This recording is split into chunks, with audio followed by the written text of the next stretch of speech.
کیسے ایک مائک کی وجہ سے ایران کے سپریم لیڈر آیت اللہ کا بایاں ہاتھ مفلوج ہو گیا، اور کیسے اسرائیل کے وزیر اعظم بنیامن نیتن یاہو نے ہر گھر، اسپتال اور اسکول کے باہر زیر زمین بنکر بنوا۔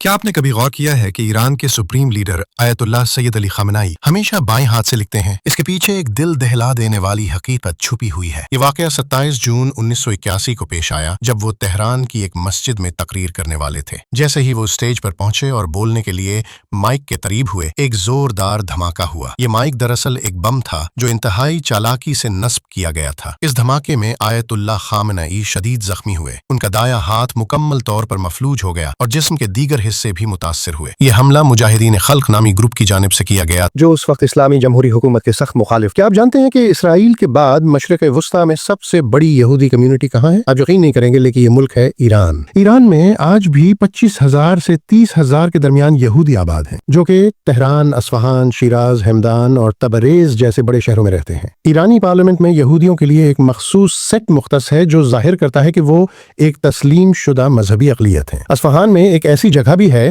جہاں یہودی عبادت گاہ اور مسجد ساتھ ساتھ موجود ہیں۔ مسجد کا نام ہے مسجد الاقصی۔ صرف تہران شہر میں تقریباً 50 یہودی عبادت گاہیں موجود ہیں، اور یہودیوں کے زیر انتظام ایک ہسپتال بھی ہے جو مذہب کی تمیز کیے بغیر سب مریضوں کا علاج کرتا ہے۔ مگر آج بھی ایران اس خطے کا وہ واحد ملک ہے جہاں یہودی امن سے، آزادی سے اور عزت کے ساتھ رہتے ہیں۔ کیا آپ جانتے ہیں دنیا میں ایک ایسا ملک ہے جہاں ہر گھر، ہر اسکول اور ہر اسپتال کے نیچے ایک جنگی پناہ گاہ بنی ہوئی ہے؟ جی ہاں، ہم بات کر رہے ہیں اسرائیل کی۔ 1991 کی خلیجی جنگ کے بعد اسرائیل نے ایک قانون بنایا، اب ہر نئے گھر میں مہماد یعنی بم پروف کمرہ بنانا لازمی ہے۔ اس وقت اسرائیل کے تقریباً ہر شہری گھر، اسکول اور اسپتال میں ایک ذاتی یا اجتماعی بینکر موجود ہے۔ تل ابیب، حیفا اور یروشلم جیسے شہروں میں زیر زمین بینکروں کے پورے نیٹ ورک بن چکے ہیں۔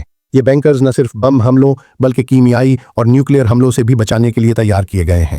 اسرائیل میں ایک ایپ ریڈ الرٹ شہریوں کو بتاتی ہے کہ راکٹ حملہ کہاں اور کب ہونے والا ہے۔ شہریوں کے پاس صرف 15 سے 45 سیکنڈ ہوتے ہیں بینکر میں پہنچنے کے لیے۔ تل ابیب کی میٹرو لائن حملے کی صورت میں میس شیلر میں بدل جاتی ہے۔ حیفا کے رامبام اسپتال کے نیچے 2000 بستروں کا زیر زمین اسپتال ہے جو ایٹمی جنگ میں بھی کام کر سکتا ہے۔ بنیامن نیتن کا اصل خاندانی نام نیتائی بن نیتائی تھا، اور انہوں نے اپنی ابتدائی زندگی میں اسی نام سے امریکہ میں سیاسی مضامین لکھے اور تقریریں کی۔ وجہ 1970 کی دہائی میں وہ چاہتے تھے کہ ان کی اسرائیلی شناخت چھپی رہے، کیونکہ وہ اقوام متحدہ اور امریکی تھنک ٹینکس میں کام کر رہے تھے اور چاہتے تھے کہ ان کے خیالات کو بغیر تعصب کے سنا جائے۔ بعد میں اسرائیل واپسی پر انہوں نے نیتن یاہو خاندانی نام کو دوبارہ اپنایا، اور پھر وہی شخص 6 بار وزیر اعظم بن گیا۔ اگر آپ کپڑے خریدنا چاہتے ہیں تو فیس بک پر میسج کر